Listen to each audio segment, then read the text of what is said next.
Hello दोस्तों, video शुरू करने से पहले मेरी आपके साथ एक अपील है कि प्लीज़ बलूचिस्तान न्यूज़ एक्सक्लूसिव हमारे चैनल को ज्वाइन करें, इसके मेंबर बने। हमें मेंबर्स की बड़ी सख्त ज़रूरत है। इसको जो हम कर रहे हैं ना, इसको कहते हैं आल्टरनेट मीडिया, यानी मुतबादल मीडिया। ये वो मीडिया नहीं है जो बहुत बड़े बड़े आलीशान इमारतों में जिनके दफ्तर होते हैं, जिनके जो जर्नलिस्ट होते हैं उनको लाखों रुपए की तनख्वाहें दी जाती हैं डिसइंफॉर्मेशन फैलाने के लिए।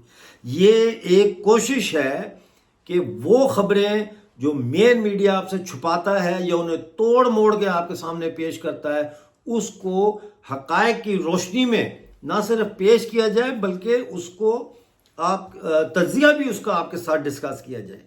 आप जानते हैं कि हम दिन रात मेहनत कर रहे हैं। हर रोज़ यूके टाइम 2 बजे, पाकिस्तान टाइम 6 बजे होते हैं, उस वक्त हम लाइव बलूचिस्तान के ऊपर डेली लाइव शो कर रहे हैं। तो मेरी आपसे गुजारिश है कि प्लीज़ चैनल को सिर्फ सब्सक्राइब ना करें, सिर्फ वीडियो को शेयर ना करें, बल्कि इस चैनल को ज्वाइन भी करें, मेंबर बने। मंथली एक मेंबरशिप फीस है, आप मेंबर पर क्लिक करेंगे तो वो खुल जाएगा। उसमें जो आपको सूट करता है उसके हिसाब से आप मेंबरशिप ले। हमें कम से कम भी 1000 मेंबर चाहिए। हमारे मेंबर्स की तादाद 250-300 तक गई थी, लेकिन चूंकि हमारे लोगों को याद नहीं रहता मेंबरशिप रिन्यू करवाना, इसलिए वो कम होते होते अब फिर 100 तक आ गई है। तो प्लीज़ मेरी गुजारिश है कि इसको आप मेंबर बने। और अब चलें देखें वीडियो। हेलो नाजरीन, एक चौंका देने वाली खबर लेके आ रहा हूं आपके साथ। पहली दफा ये मैंने तो पहली दफा सुना है, हो सकता है आप भी पहली दफा ही ये सुन रहे हो कि इस्लामाबाद हाई कोर्ट ने पाकिस्तान टेलीकम्युनिकेशन अथॉरिटी के चेयरमैन हफीजुर रहमान को बरतरफ कर दिया है और उनकी तैनाती को गैर कानूनी करार दे दिया गया है। उनकी अपॉइंटमेंट को अनलॉफुल करार दे दिया गया है। नाजरीन, मैं आपके सामने पूरी खबर पेश करता हूं। इस्लामाबाद हाई कोर्ट ने major general retired Hafeezur Rahman को पाकिस्तान टेलीकम्युनिकेशन अथॉरिटी पीटीए के चेयरमैन के ओहदे से हटाने का हुक्म देते हुए उनकी तकर्री यानी अपॉइंटमेंट को गैर कानूनी करार दे दिया है। जस्टिस बाबर सत्तार, जिनका आपने फोटो थंबनेल पे देखा है, जस्टिस बाबर सत्तार के 99 सफात पर मुश्तमिल फैसले में कुवैत में होने वाली चौंका देने वाली हेरा फेरी को बेनकाब किया है, जो एक पहले से मुंतखब उम्मीदवार को फायदा पहुंचाने के लिए की गई थी। अदालत ने इंकशाफ किया कि रहमान को पीटीए में बतौर मेंबर एडमिनिस्ट्रेशन तकर्रर करना गैर कानूनी था, क्योंकि ये ओहदा असल कुवैत में मौजूद ही नहीं, यानी जो असल रूल्स हैं उसमें ये पोजीशन है ही नहीं। इश्तिहार जारी यानी एडवर्टाइज करते हैं ना जॉब को, इश्तिहार जारी होने के बाद ही कवायद में तब्दीली की गई, यानी जब इन्होंने इश्तिहार दे दिया उसके बाद उन्होंने रूल्स में तब्दीली की, जिसे अदालत ने कानून को बाईपास करने की खुली कोशिश करार दिया।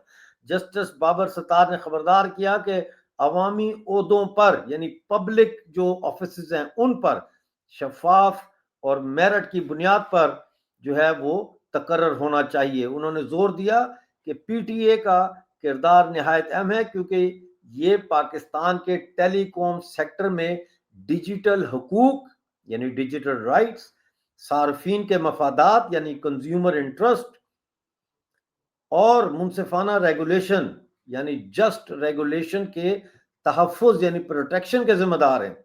फैसले में हुक्म दिया गया कि पीटीए का सीनियर तरीन रुकन मुस्तकिल चेयरमैन की तकरीरी तक कायम मकाम चेयरमैन के तौर पर चार्ज संभाले। यानी उन्होंने कहा है कि पीटीए का जो सीनियर तरीन मेंबर है अब वो कायम मकाम चेयरमैन का ओहदा संभालेगा जब तक प्रॉपर चेयरमैन नहीं सिलेक्ट होता। ये फैसला एहतसाब और कानूनी निगरानी के लिए एक बड़ी कामयाबी तस्वर किया जा रहा है और ये अवामी ओहदों पर तकर्रियों में होने वाली हेरा फेरी यानी हेरा फेरी तो फौजी कर दी है ना के खिलाफ एक सख्त पैगाम है। Major general retired Hafeezur Rahman को मई 2013 में कौमी सलामती के माहिर की हैसियत से 37 साल तजर्बे की बुनियाद पर पाकिस्तानी टेलीकम्युनिकेशन अथॉरिटी का चेयरमैन के ओहदे पर लगाया गया था। حفیظ کے پاس ٹیلی کمیونیکیشن میں بی اے اور national defence university Islamabad سے وار سٹڈیز میں ایم ایس کی ڈگری ہے.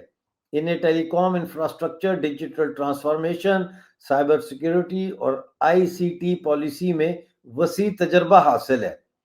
پی ٹی اے کے علاوہ وہ PEMRA, F A B, U S F کو اور آئیگنائٹ کے بورڈ پر بھی خدمات انجام دے چکے ہیں. دیکھو فوجی جرنیل کے کن کن محکموں میں ان کو لگاتے ہیں، سول محکموں میں. انہوں نے اقوام متحدہ کے مشنز میں بھی حصہ لیا، یعنی یو این کے مشنز میں بھی اس بندے نے حصہ لیا، اور قوم کے لیے نمایاں خدمات پر انہیں حلال امتیاز ملٹری سے بھی نوازا جا چکا ہے.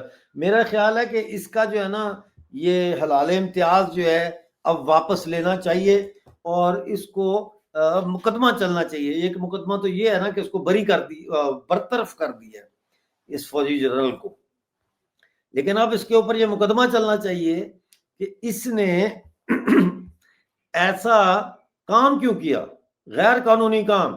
یعنی پہلے اشتہار چھپتا ہے، اس کے بعد یہ رولز میں چینجنگ لاتے ہیں، اس کی جگہ بناتے ہیں، اور پھر یہ میجر جنرل جو ہے اس کو وہ پوسٹ دے دیتے ہیں.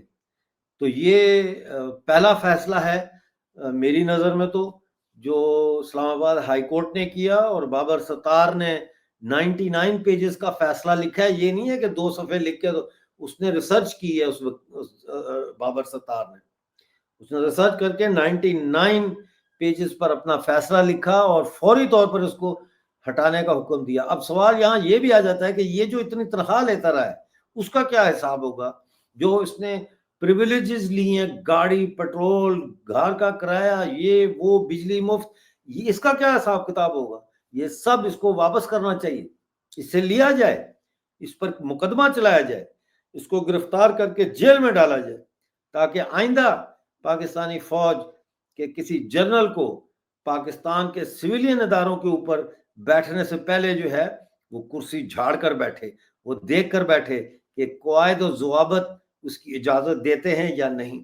ویسے بھی فوجیوں کا کیا کام ہے کہ وہ سول گورنمنٹ کے اداروں کے اوپر ایز چیئرمین اور ڈائریکٹر جنرل اور سی ای او بن کر بیٹھے. انہوں نے ہی تو پاکستان کی اکانومی اور پاکستان کی گورننس کے سسٹم کا بیڑا غرق کیا ہے. نہیں کیا؟ آپ بتاؤ نا کمنٹ میں. بہرحال ملتے ہیں اگلی ویڈیو میں نئی اپڈیٹ کے ساتھ. اس وقت تک کے لیے مجھے اجازت دیں اور اپنا بہت سارا خیال رکھیں.